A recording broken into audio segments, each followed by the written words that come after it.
కొంతసేపు ఉండి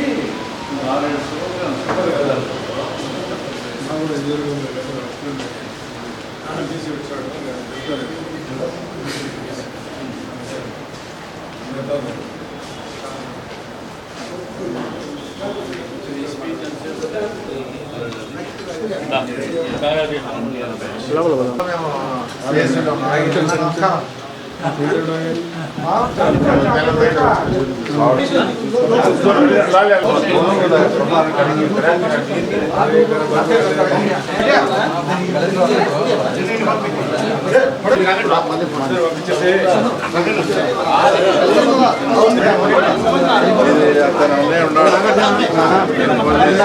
పని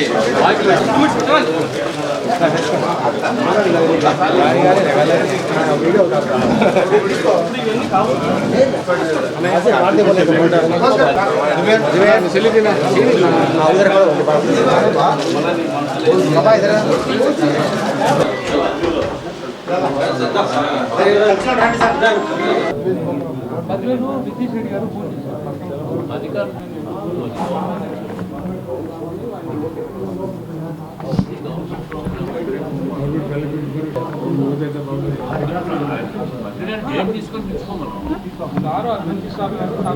అది ఆయన చెప్పినట్టు బాగానే ఉంది గవర్నమెంట్ పెంచాలి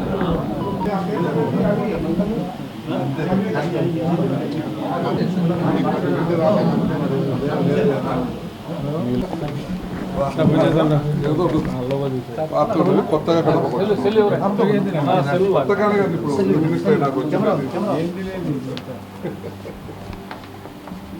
ఇంతగిలింది ఇప్పుడు గాలి భుజం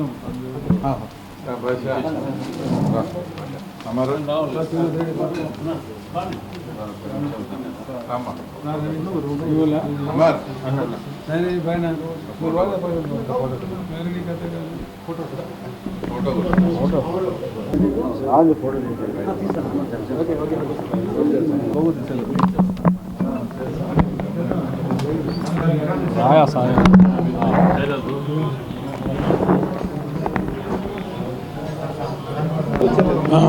మొదటిసారి ఏం చాలాసార్లు వచ్చాను నేను ఇప్పుడు మంత్రిగానే వచ్చాను జీవితం ఎప్పుడు జీవితాంతం మంత్రిగానే వచ్చాను ఏమంటాం చైర్మన్కి వచ్చిన మంత్రికి వచ్చిన అంత అప్పుడు మంత్రికి వచ్చిన ఆయన 75 పాత మిత్రుడు ఆయన కోరిక మరి మెడికల్ కాలేజ్ ఇప్పిస్తుంది ఇంజనీరింగ్ కాలేజ్ ఇప్పిస్తుంది పాలిటెక్నిక్ కాలేజ్ ఇప్పిస్తుంది కాంప్లెక్స్ కట్టిస్తుంది షాదీఖానా కట్టి సైట్లో ఫ్రీకి ఇచ్చిన షాదీఖానా సైట్ ఏమో చెప్తాడు ఆయన ఇది ఇప్పుడు సెంట్రల్ కొత్త యాక్ట్ తీసుకొస్తా ఉంది అమెండ్మెంట్ 40 అమెండ్మెంట్ తీసుకొచ్చారు అది పూర్వ ఇల్లీగల్ అది ఒక మత సంస్థ అది దాంట్లో ఇంటర్ఫియర్ కావడమే పొరపాటు ఏదైనా ఉంటే మన వాళ్ళని కూర్చోబెట్టి ఒక బోర్డు సంబంధించిన ఎన్జిఓస్ ఉన్నారు ఇంటలెక్చువల్స్ ఉన్నారు పెద్ద పెద్ద పాలిటీషియన్స్ ఉన్నారు వాళ్ళని కూర్చోబెట్టి ఇతర రూపకల్పన చేద్దామని చెప్పాలి కానీ వాళ్ళు ఇష్టం వచ్చిన నిర్ణయం తీసుకొని మేము చేస్తాం మీరు పాటించండి ఎట్లయితుంది అది ఒక బోర్డు తీసుకొని అన్ని మతస్థులు ఎట్లా ఇస్తారు అన్ని ట్రాన్స్పోర్ట్ మా ముస్లింలు ఇస్తారా కాదు కాదు అది ఏ మత సంబంధం ఇచ్చి దాన్ని గౌరవించి దాని మత గౌరవాన్ని కాపాడాలి కానీ అట్లా చేయడం అనేది చాలా పొరపాటు ఇది దానికోసం ఆ రోజు శ్రీనివాసరెడ్డి గారు కూడా ఉన్నారు నేను సీఎం గారికి చెప్పా సార్ ఇట్లా అంతా దేశమంతా మీ వైపే చూస్తూ ఉంది మనం ఏం చెప్తే జరుగుతుందని చెప్పి నాకు ముస్లిం పర్సనల్ బోర్డు కూడా ఫోన్ చేశారు వాళ్ళతో కూడా మాట్లాడా ముస్లిం పర్సనల్ బోర్డు మాట్లాడిన తర్వాత నేను శ్రీనివాసరెడ్డి గారు పక్కనే ఉన్నారు అప్పుడు కూడా పక్కనే ఉన్నారు అప్పుడు సీఓతో అంతా ఎక్స్ప్లెయిన్ చేసి చెప్పాము సార్ సరే అది జీపీసీకి పంపండి అని చెప్పారు జాయింట్ పార్లమెంట్ కమిటీకి జాయింట్ పార్లమెంట్ కమిటీ కూర్చుంటుంది అది నిర్ణయం ఎప్పుడు తీసుకుంటుందో దాని వల్ల ఏ మాడిఫికేషన్ వస్తాయో ఎందుకంటే అందులో అన్ని పార్టీ వాళ్ళకి ఇచ్చారు అవకాశం అప్పుడు దాని నిర్ణయం ఏమొస్తుందో చూద్దాం అయినా అది మత సంస్థ ఉండవచ్చు దానికి దాని అర్బన్ ఏరియా ఎక్కువ కాబట్టి దానిలో కానీ క్రిస్టియన్ ప్రాపర్టీ కానీ వాల్యూ ఎక్కువ ఉండవచ్చు కానీ వాల్యూ ఎక్కువ ఉండని చెప్పి రైల్వే తర్వాత డిఫెన్స్ తర్వాత దీనికి ఎక్కువ ఉండని చెప్పి దాన్ని కూడా ఆక్యుపై చేసుకోవాలనుకుంటే జగన్మోహన్ రెడ్డి గారు తీసుకొచ్చిన యాక్ట్ అవుతుంది ఆయన అందరి అది అది ల్యాండ్స్ టైటిల్ యాక్ట్ తీసుకొచ్చి కలుపుకున్నాడు ఆ రకంగా అవుతుంది అది ఆ రకంగా చేయడం అనేది దుర్మార్గం అది ఆ పని చేయకూడదు కాబట్టి ఆ రోజు సార్ చెప్పాము ఇక్కడ శ్రీనివాసరెడ్డి గారు కూడా ఉన్నారు మత పెద్దలు కూడా ఉన్నారు వాళ్ళని పిలుచుకుపోయినాం వాళ్ళకి కులం కృష్ణంగా అన్ని సార్లు చెప్పిన తర్వాత ఆయనని వారు మెసేజ్ ఇవ్వడం జరిగింది మా పార్లమెంట్ మెంబర్లకంతా జేపీసీ పంపండి అని చెప్పి చెప్పడం జరిగింది. కేంద్రానికి ఏమైనా చట్ట సవరణ పైన ఏమైనా విలుపులు ఏమైనా వచ్చే అవకాశాలు ఉన్నాయా? చాలా ఉన్నాయి.